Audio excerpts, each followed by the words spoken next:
নমস্কাৰ মই স্বাগতা নাগ স্বাগতম জনাইছো ভয়েস অফ ডেমক্ৰেসি লৈ আহিছো ড্ৰাইভিং লাইসেন্স লৈ এক বৃহৎ খবৰ ড্ৰাইভিং লাইসেন্সৰ বাবে সকলোৱে দিব লাগে পৰীক্ষা এই পৰীক্ষা দিব যাওতে অসুবিধাৰ সন্মুখীন হৈছে নেকি আপোনালোকে যদি হৈছে আৰু এই চিন্তা কৰিব নালাগে কাৰণ ড্ৰাইভিং লাইসেন্স এপ্লাই কৰাৰ পাছত দিব নালাগে পৰীক্ষা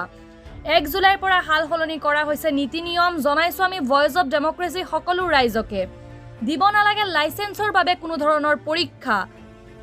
ড্ৰাইভিং লাইসেন্স লৈ এক বৃহৎ খবৰ 1 জুলাইৰ পৰা আৰম্ভ হৈছে নতুন নীতি নিয়ম পৰীক্ষা দিব নালাগে লাইসেন্সৰ বাবে কাৰণ সকলো ৰাজ্যতে পৰিবহণ বিভাগে লৈছে এক নতুন ব্যৱস্থা সকলো ৰাজ্যতে দিয়া হ'ব প্ৰশিক্ষণৰ সুবিধা প্ৰশিক্ষণ প্ৰাপ্ত চালকে দিব নালাগে কোনো ধৰণৰ পৰীক্ষা লাইসেন্সৰ বাবে এলএমভি লাইসেন্সৰ বাবে এক সপ্তাহত 29 ঘণ্টা চলাব লাগিব গাড়ী আৰু এইচএমভি লাইসেন্সৰ বাবে 6 সপ্তাহত 38 ঘণ্টা চলাব লাগিব গাড়ী